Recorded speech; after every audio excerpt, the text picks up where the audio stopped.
캐시우드도 제가 어떤 리포트에서 아주 인터넷에서 안 좋게 썼다고 봤거든요. 근데 저는 오히려 시선이 다릅니다. 우리 모두가 이 험난한 주식시장에서 오랫동안 버틸 수 있도록 좋아요와 구독 부탁드립니다. 안녕하세요. 가치, 성장, 배당, 저평가를 중심으로 종목 선정을 하는 오랜 버팀. 현재 시간 2021년 2월 18일. 오늘 소개드릴 주식은 인텔입니다. 인텔에 대해서는 여러분 잘 아실 겁니다. 이 회사는 오래됐죠. 1968년에 설립되었고, 인텔의 주요 아이템들은 마이크로 프로세서, 마더보드 칩셋, 네트워크 인터페이스, 컨트롤러 및 직접 회로, 플래시 메모리, 그래픽 칩, 인베드 프로세서 및 기타 장치의 설계와 생산을 포함한다. 요거는 이제 곧 팔리죠. 난드 플래시 메모리인가 아마 그럴 거예요. 아마. 반도체 산업 어소시에이션에서는 2020년에 전 세계 시장의 매출이 대략 440빌리언 달러였다고 추정을 합니다. 코로나19로 인해서 세계 경기의 둔화에도 불구하고 인텔의 지난 매출은 7%나 증가를 했죠. 자, 최근 각 부문의 향후 5년간 연간 총 매출 증가율을 한번 보겠습니다. 스마트폰은 앞으로 5년간에 6%, 타블렛 3%, PC는 조금 마이너스 1% 조금 주네요. 그리고 무선 유선, 인프라 4%, 서버, 데이터 센터가 12% 정도 늘고, 오토 자동차용이 10% 늘고, 사물 인터넷이 11% 는다. 2019년에 세계 반도체 시장의 시장 점유율을 한번 보도록 하겠습니다. NXP 이쪽이 차량용이 한 50% 하고 있고 아마 네덜란드 회사로 알고 있습니다. 여기 2.1%고요. 텍사스 인스트루먼트 3.2%, 퀄컴 3.2%, 브로드컴 3.7%, 마이크론 테크놀로지 여러분 잘 아시죠? D램하고 이쪽도 난드를 하고 있죠. 4.8%, SK 하이닉스 이쪽에서 아마 이쪽 인텔의 난드 비즈니스를 사가는 걸로 제가 알고 있습니다. 삼성 일렉트로닉스가 12.5%고 인텔이 15.7% 많이 차지하고 있죠. 인텔은 이 분야에서 가장 큰 시장 점유율을 차지하고 있는 것으로 여겨지지만 인텔이 빠르게 성장하는 최종 사용자 부분을 지배하지 못하기 때문에 시간이 지남에 따라 그 선두가 점차 격차가 좁혀지고 있다는 거죠. 왜냐면 인텔은 칩만 만들기 때문에 파이널 최종 제품을 만들지 않죠. 그것 때문에 조금씩 잡혀가는 것 같습니다. 그래서 파운드리 부분을 한번 볼게요. 모든 반도체 공급업체가 직접 자사 공장에서 제조하는 것은 아니라는 지적이 나옵니다. 많은 회사들이 자사 칩의 설계를 디자인하고 나서 외주를 주죠. 예를 들어서 엔비디아, 퀄컴도 그렇지만 AMD 이런 회사들이 제조를 하지 않고 외주를 주게 되죠. 자, 파운드리 시장에서는 이제 대표적인 회사 대만 반도체 회사가 있겠고, 3자 전용 장치를 제조하는 회사는 이제 삼성전자가 되어 있죠. 그럼 인텔의 전략을 한번 볼게요. 인텔은 1990년대까지 컴퓨터, 개인용 컴퓨터 PC에 대한 반도체 수요에 힘입어 사업을 구축했다. 노트북에는 왼쪽 밑이나 컴퓨터에 이제 보면은 항상 인텔 인사이드라고 스티커 막 붙여놨죠. 그리고 항상 저희에게 세뇌를 시켰죠. 무조건 컴퓨터에는 인텔이 무조건 들어가 있다는 인식을 준 거죠. 그냥 인텔이 컴퓨터구나 라는 생각을 많이 갖고 썼던 거 기억이 납니다. 2007년 71%였는데 그 점유율이 2020년에 51% 줄었어요. 코로나 동안에 PC 성장률은 급격히 많이 상승을 했죠. 하지만 그게 장기적인 성장 제한 추세는 계속될 것으로 예상이 됩니다. 너무 많이 팔렸기 때문에. 이는 인텔이 매출과 수익을 늘리려면 다른 시장을 좀 더 개척해야 될 것 같습니다. 그럼 인텔의 위기. 인텔은 최근 리더십의 변화를 발표했고, 그리고 새로운 CEO가 2월 15일로 알고 있는데 인수를 하죠. 그리고 대만 반도체와 삼성전자의 제조 우수성에 발맞추지 못하면서 기술 선두에서 뒤처진 양상으로 치달았다. 이로 인해 인텔의 주요 고객 중 몇 명이 다른 경쟁 업체로 바꿔버리게 되었죠. 그건 나중에 말씀을 드릴게요. 자, 그럼 무엇이 또 잘못되었는가? 제조 부문에서 과거의 시장의 선도적인 기준을 충족시키지 못했다. 이를 통해 인텔의 경쟁사들은 빈틈을 파고 들어올 수 있었습니다. AMD가 많이 쉐어를 뜯어먹고 있죠. 인텔의 실패는 고급 기술자를 보유하지 못하고 기술에 대한 충분한 투자를 하지 못했던 것입니다. 이것은 이제 두 회사가 매출에서 얼마만큼 다시 재투자를 하게 되었는지에 대해서 알려주는 이제 그래프인데요. 딱 봐도 TSMC가 가장 많죠.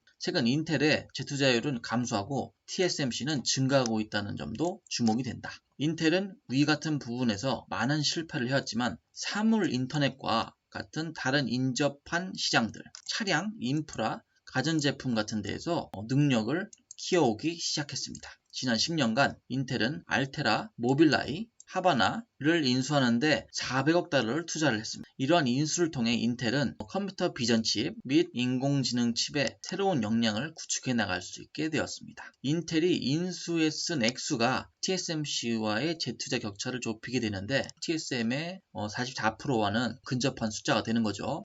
인텔도 최근 랜드 플래시 메모리 사업 매각 의사를 밝혔죠. 영업이익 측면에서 별로 기여하지 못하고 있기 때문에 사업을 판 것 같습니다. 이러한 자금은 인텔의 제조 능력에 재투자하는 데 사용될 수 있다고 보여집니다. 그렇다면 인텔은 무엇을 해야 될까요? 인텔이 반도체 제조 분야의 글로벌 리더로 거듭날 수 있는 역량을 회복하는 것이 미국에 전략적으로 중요하다고 생각한다.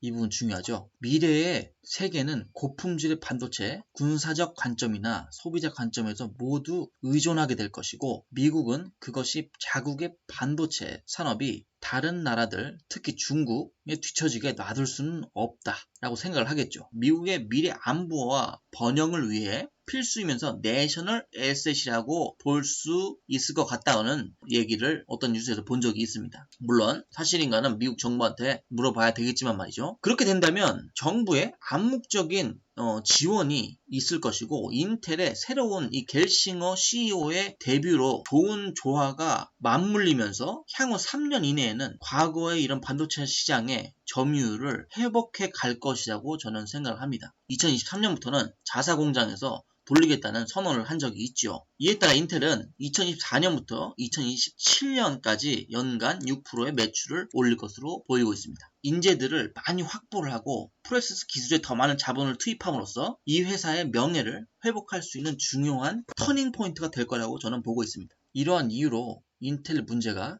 성공적으로 해결될 것이라고 생각합니다. 바이든 정부에서도 바이 아메리카를 외치기 때문에 반드시 자국에서 반도체라는 중요한 것은 핵심 산업으로 가지고 가야 된다는 것은 누구나 잘 알고 있을 것 같습니다. 앞으로 반도체 수요가 엄청나다는 것은 여러분들도 잘 알고 계시겠죠. 팻 겔싱어 이 사람이 자신의 영향력과 인맥을 활용해 인텔의 개혁에 나서 조금 약간 과거 인텔에 불만을 품었던 전직 인텔 기술 인력들을 대거 복귀하도록 유도할 것으로 기대된다. 이로 인해 생산 기술에 대한 투자가 크게 증가하게 되면 시간이 지남에 따라 인텔이 업계 선두 자리에 복귀하게 될 것이라고 보고 있습니다. 자, 이 사람은 제가 알기로는 엔지니어입니다. 근데 과거에 있던 밥이라는 이 사람이 파이낸셜 출신이에요.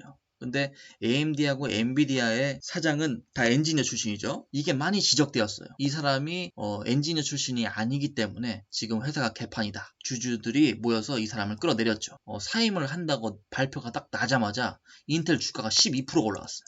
여기서 아주 중요한 대목이 나옵니다. 집중하셔야 됩니다. 과거 10년 동안 인텔은 이제 프리 캐시플로우, 재정 상황이 매우 좋기 때문에 판매에서 14%의 프리 캐시플로우가 나오는데 인텔 투자자가 받는 분기마다의 배당금의 58%, 그러니까 14% 안에서 58%만 하면은 이제 배당금이 다 해결된다고 합니다. 그럼 나머지 돈은 뭐 할까요? 이 회사가 자사의 주식을 매입합니다. 다른 리포트에서 롱 에세이에서 한번 본 적이 있는데 인텔이 2030년까지 계속해서 자사주를 매입할 것을 발표를 했어요. 2030년 정도 되면요. 인텔이 자사주를 약 50% 정도를 갖게 된다고 하더라고요. 자사주를 계속 매입을 하게 되면은 당연히 주가엔 좋은 영향을 가지겠죠. 애플이 자사주를 매입해왔다고 제가 알고 있거든요. 그런 거와 같은 현상입니다. 이 회사는 지금까지도 아무리 개판치고 있어도 캐시플레이가 너무 좋기 때문에 돈이 많은 회사입니다. 투자자들이 배당을 받는 데는 아무 지장이 없습니다. 하워드 막스라는 이제 유명한 사람이 말하듯이 투자에 있어서 가장 중요한 것은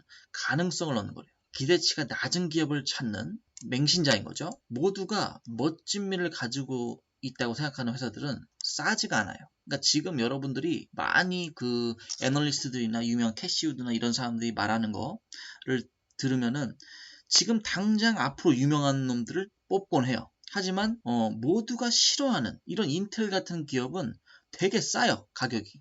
그렇기 때문에 이 낮은 기업을 사서 나중에 이 빅 서프라이즈로 돈을 버는 그게 이제 막스의 이제 투자 방법인데 캐시우드 말고도 모든 애널리스트들이 인텔이 이렇게 삽질을 많이 하고 있으니까 되게 안 좋게 많이 썼어요. 근데 저는 오히려 시선이 다릅니다. 여기까지 했을 때 실적이 안 좋고 떨어지다가 AMD가 인텔 시장을 먹고 있다고 해서 한번 또 뻑 떨어지고 또 또 올라갈만 하면은 애플이 인텔 칩 안 쓴다고 하고 또 퍽 떨어지고, 또 잘 가다가 마이크로소프트가 니네 칩 안 쓴다고 해서 퍽 떨어지고, 계속 밑으로 꽂는 그 모습을 봤는데 44불 밑으로 안 떨어지더라고. 제 지인한테는 인텔을 한 요 정도 40대쯤에 사는 것을 추천을 했죠. 그래서 그분은 이것을 가지고 가만히 있다 보니까 어느새 여기까지 와 있어요. 어떤 한 사람이 20페이지 레포트를 썼는데 그 레포트 내용 중에서 이제 세계에서 어떠한 이제 악재가 다 겹쳐도 40불 밑으로는 안 떨어질 거라고 한 얘기를 본 적이 있었어요. 그 사람 말대로 40불은커녕 44불에서 지금 이렇게까지 올라간 거거든요.